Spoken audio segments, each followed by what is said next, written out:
প্রিয় দর্শক, আসসালামু আলাইকুম। আজ আমি চলেছি আপনাদেরকে দেখানোর উদ্দেশ্যেই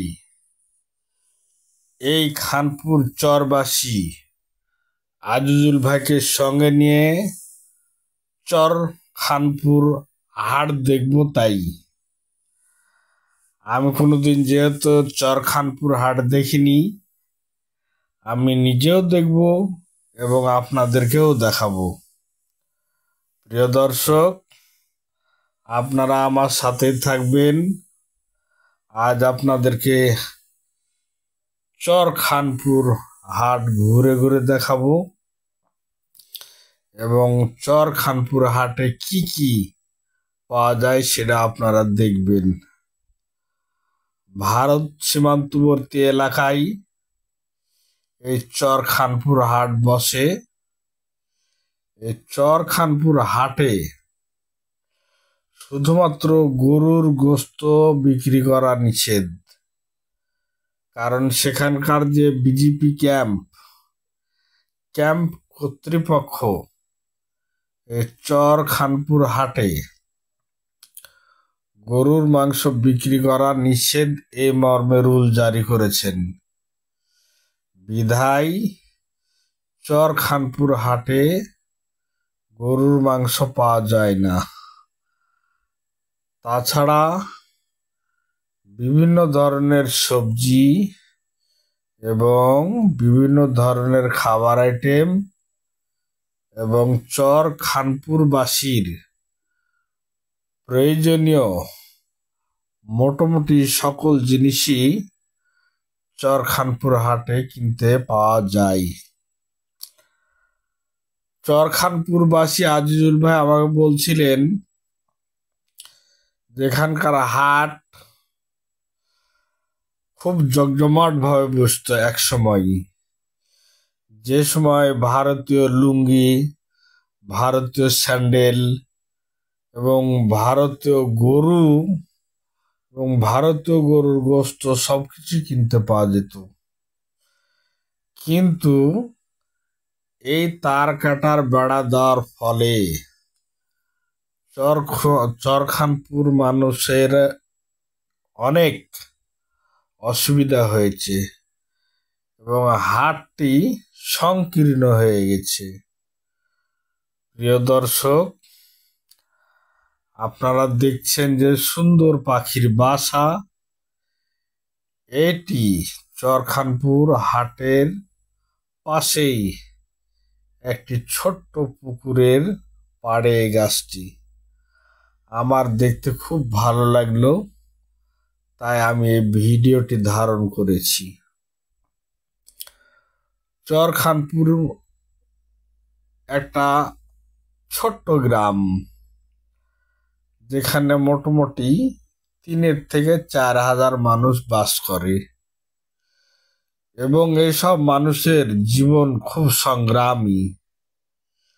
অভাব অনটন তাদের অষ্টে পৃষ্ঠে জড়িয়ে আছে এবং এরা রাজশাহী শহর হতে অনেক বিচ্ছিন্ন।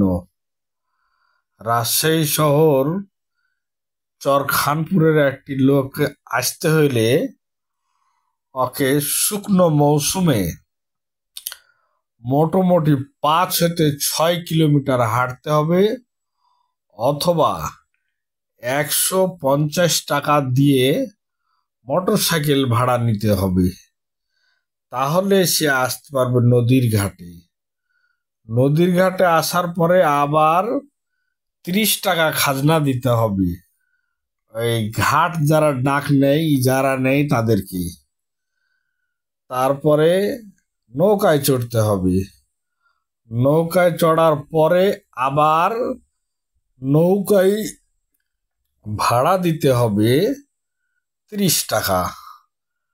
তাহলে খরচ দাঁড়ালো মোটামুটি 200 টাকার উপরে। এখন একটা গরিব মানুষ রাজশাহী শহরে আসতে হলে তার 200-400 টাকা কমপক্ষে প্রয়োজন। বিধায় চরখানপুরবাসীর জন্যে হাটটি অবশ্যই খুব প্রয়োজন ছিল এবং নিকটস্থই সবকিছু পাওয়ার জন্যে তারা হাটটি বসিয়েছিল। কিন্তু কালের বিবর্তনে ভারত সরকারের আইন কড়াকড়ি হওয়ায় এখন আর সব ধরনের জিনিস পাওয়া যায় না। মুষ্টিমে অল্প কিছু জিনিসপত্র পাওয়া যায়। চরের মানুষ নিরুপায় হয়ে সেখান থেকেই তাদের প্রয়োজনীয় মোটামুটি যতটুকু পাওয়া যায় ততটুকু কিনেই তারা তাদের প্রয়োজন সেরে নেই। আজিজুল ভাই আমাকে বলছিল যে ভাই এই হাটটি অনেক পুরনো, যখন চরখানপুর একটা ইউনিয়ন ছিল তখন এই হাটটি বিরাট একটা জমজমাট হাট ছিল। কিন্তু কালের বিবর্তনে নদী ভাঙনের কবলে পড়ার কারণে চরখানপুর ভাঙতে ভাঙতে ভাঙতে একটা ওয়ার্ডের 3 ভাগের 1 ভাগ রয়েছে, অর্থাৎ পুরা 8টা ওয়ার্ডই ভেঙে নদীগর্ভে চলে গেছে। এখানে বড় একটা পুলিশ ক্যাম্প ছিল, তারপরে হাসপাতাল ছিল, কমিউনিটি ক্লিনিক ছিল, ইউনিয়ন পরিষদ ছিল, সব কিছুই ছিল এক সময়। কিন্তু আমাদের এখন কিছুই নাই। আমরা যেখানে যারা বাস করছি এরা মূলত মাতৃভূমিকে ছেড়ে যাওয়ার কষ্টটা ভুলতে না পারা, এটা হলো প্রথম কারণ। দ্বিতীয় কারণ, আমাদের এখানে সবারই 2-1 বিঘা 2-3 বিঘা করে জমি রয়েছে। এই চরখানপুরের লোকেরা আবাদ করে ঘরের ধানের ভাতটা শুধু খেতে পাই নিশ্চিন্তে, যার কারণে চরখানপুর এখানকার লোকেরা ছেড়ে যায় না। কিন্তু এখানে বাস করা খুব কষ্টসাধ্য। এখানে নাই কোনো চিকিৎসা ব্যবস্থা, নাই কোনো হাসপাতাল, রাজশাহী শহরের সাথে যোগাযোগ খুব খারাপ। ইমার্জেন্সি কোনো বিপদে পড়লে রাজশাহী শহর পৌঁছাতেই 4-5 ঘন্টা সময় লেগে যায়। মানে বহুমুখী কষ্টে জর্জরিত এই চরখানপুর বাসী। আমি সেখানকার লোকের সাথে কথা বলেছি। এই ছোট্ট বাচ্চার গাড়িটা দেখে আমার খুব ভালো লাগলো। আমি ভিডিও করলাম এবং সেখানকার লোকের সাথে কথা বললাম, তারাও একই কষ্টের কথাই জানালেন। কিন্তু চরখানপুরে আবার 2টা মসজিদ, একটা শিয়া সম্প্রদায়ের, একটা সুন্নি সম্প্রদায়ের। সেখানেও কিন্তু অল্প লোকের মাঝেই ধর্মীয় দাঙ্গা রয়েছে। এটা জেনে আমি খুব অবাক হলাম। চরের মানুষ তো এমনি কম বুঝে সুঝে, বুদ্ধি শুদ্ধি একটু কমই হয়, যেহেতু শিক্ষা প্রতিষ্ঠান নাই, শুধুমাত্র একটা প্রাইমারি স্কুল রয়েছে। সেইখানের মানুষ ধর্মীয় কোন্দলে কেন জড়ালো এটা আমার অনুভূতিতে আসেনি। প্রিয় দর্শক, আপনারা যদি চরখানপুর কোনোদিন যান তাহলে এই গরিব মানুষগুলাকে হেল্প করার জন্যে আপনারা টাকা পয়সা একটু নিয়েই যাবেন এবং এই অসহায় মানুষগুলোকে একটু হেল্প করবেন। আমিও করেছি। আমি আমার সাধ্য মতো এই অসহায় মানুষের মাঝে যতটুকু পারলাম দিয়ে গেলাম।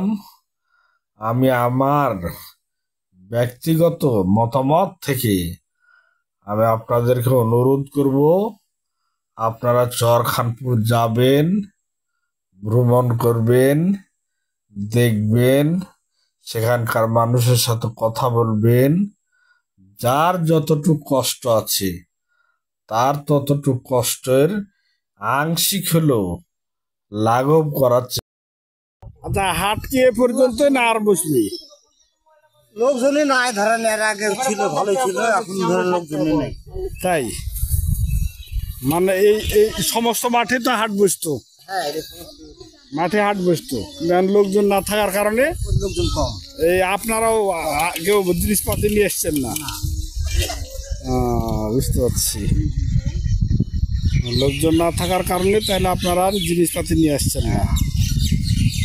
এটাই হলো চর খানপুর হাট, কিন্তু কোনো ব্যবসায়ী নাই, ঈদের পর মুহূর্তের কারণে ব্যবসায়ীরা আসে নেই এবং লোকজনও ওইভাবে নেই। বাসা খারাপ ভাই, কেমন আছে কিন্তু